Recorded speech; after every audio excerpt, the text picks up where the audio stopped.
The world watches Ukraine. A recent Pew Research Center survey paints a complex picture. NATO enjoys strong favorability among its members. A median of 63% view the alliance positively. However, cracks are showing. Confidence in Ukrainian President Volodymyr Zelenskyy has dipped. Both Europe and the United States show signs of wavering. The war rages on. Some question Zelenskyy's leadership. Public perception is fickle. It shifts with the tides of war. Yet one thing remains constant. Russia and Putin face harsh judgment. Views across surveyed nations are overwhelmingly negative. The world sees Russia's actions for what they are. Zelenskyy's popularity may ebb and flow, but the condemnation of Russia remains resolute. The tide seems to be turning. U.S. officials offer a glimmer of hope. Russia is unlikely to make significant territorial gains. This assessment is based on hard realities. Russian forces are reportedly ill-prepared. Meanwhile, Ukraine digs in. Their defenses are bolstered by Western aid. Russia pushes for more territory, but their progress is slow and costly. Strategic gains are minimal. The war has entered a new phase. The Ukrainian military stands defiant. They have managed to slow the Russian bear. This resilience offers a beacon of light. NATO members reaffirm their commitment.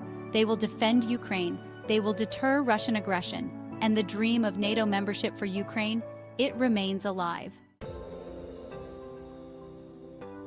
In the halls of power, a promise is made. NATO leaders, including President Biden and Secretary General Stoltenberg, stand united. Ukraine's path to NATO membership is irreversible, but there's a catch, a significant one. The war with Russia must end. Only then can Ukraine take its place at the table. Geopolitics is a game of patience. The summit buzzes with activity. Concrete steps are taken. The United States, the Netherlands, and Denmark make a pledge. F-16 fighter jets will be provided to Ukraine. Zelenskyy expresses gratitude. These aircraft are vital. They are the key to countering Russian air power. The West puts its money where its mouth is. Ukraine's long-term defense is paramount. But it's not just about weapons. NATO unveils a long-term security assistance plan for Ukraine. The goal is clear: ensure a steady flow of arms. Provide comprehensive training to Ukrainian forces. Make them self-sufficient. Give them the tools to defend their homeland. A new NATO center is established. Its purpose, to coordinate aid for Ukraine. The message is clear: NATO is in it for the long haul. Amidst the pledges of support, a note of caution. NATO makes its stance clear. They will not engage in direct confrontation with Russia. This is not about starting a wider war. This is about upholding Ukraine's right to defend itself. Diplomacy is not dead. NATO remains open to dialogue with Russia. De-escalation is the goal. The world holds its breath. The ghost of Trump hangs heavy in the air. His past criticisms of NATO still sting. Member states are worried. Will the U.S. commitment to collective defense hold under a future Trump administration? The Biden administration scrambles to reassure its allies. The United States stands firmly with NATO. Transatlantic unity is crucial, especially in the face of shared threats. The war in Ukraine is a defining moment for NATO, a challenge unlike any it has faced since the Cold War. The alliance walks a tightrope. Support Ukraine without provoking Russia. Provide aid without escalating the conflict. The summit's outcome reflects this delicate balance. NATO's resolve is clear. They will stand by Ukraine, but they will not risk a wider war. Section 5. Through Russian eyes, NATO. Expansion as a threat to security. To understand Russia, one must look through their eyes. NATO expansion is not seen as a defensive measure.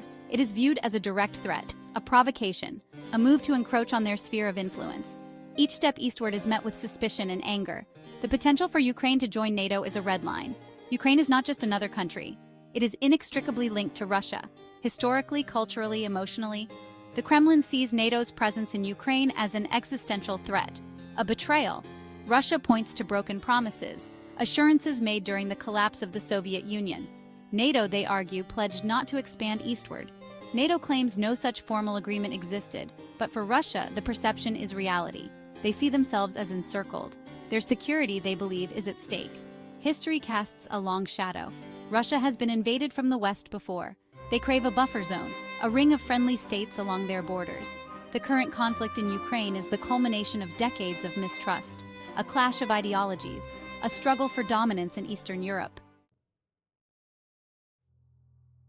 Section 6. A world on edge, The global fallout from the war in Ukraine. The war in Ukraine is not contained by borders. Its shockwaves reverberate around the world. Global supply chains are disrupted. Essential commodities become scarce. Wheat, fertilizer, the lifeblood of nations. The impact is felt most acutely in vulnerable regions. Those already grappling with poverty and hunger. Energy markets are in turmoil. Europe, heavily reliant on Russian gas, feels the pinch. Sanctions bite. Prices soar. Countries scramble for alternative energy sources. The energy crisis accelerates the transition to renewables. A silver lining in a dark cloud. The global security landscape is shaken. The post-Cold War order lies in tatters.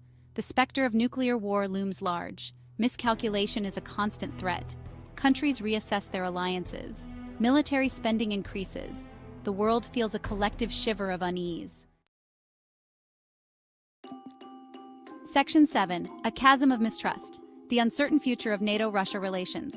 The war in Ukraine has shattered any pretense of cordiality.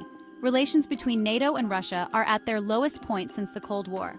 Trust is shattered, animosity festers, dialogue seems like a distant dream.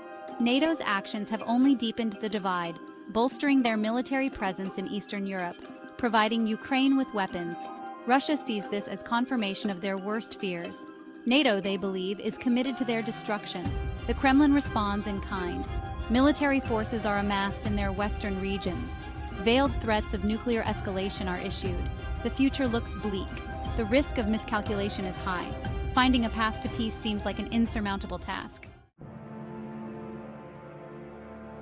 A call to action. The international community's role in a time of crisis. The world watches and waits, but watching is not enough. The international community must act. The war in Ukraine is a test of their resolve, their commitment to peace, their humanity. The humanitarian crisis demands attention. Millions of Ukrainians are displaced, families torn apart, lives lost. The world must provide aid, food, water, shelter, medical care. Every human life is precious. The long-term implications of the war cannot be ignored. The global food crisis, the energy crunch, the erosion of international order. These are challenges that demand a collective response: diplomacy, economic assistance, a renewed commitment to multilateralism. The world cannot afford to fail. The weight of history. Understanding Russia's security concerns. It is easy to demonize Russia, to paint them as the aggressor, the villain, but to do so is to ignore the complexities of history. Russia's security concerns are deeply rooted, shaped by centuries of invasion and betrayal.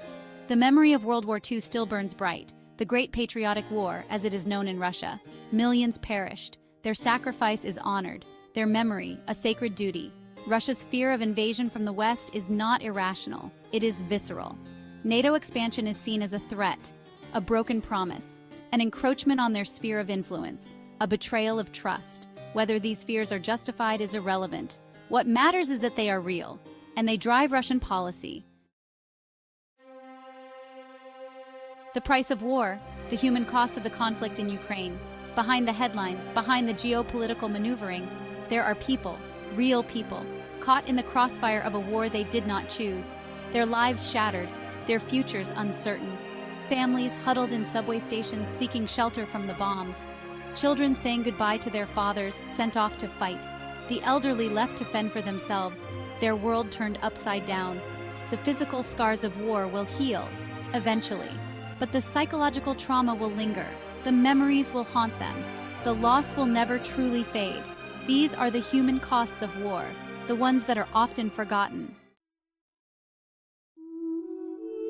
A fragile peace, the long road to stability and cooperation. The road ahead is long and treacherous. The war in Ukraine has created deep divisions, shattered trust. Finding a lasting peace will require patience, compromise, and a willingness to see the world through the eyes of the other.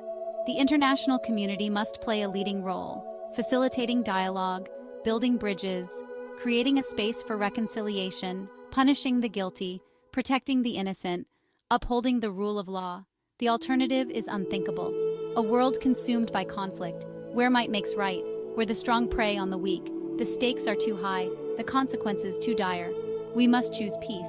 We must choose hope. We must choose a better future, for Ukraine, for Russia, for the world.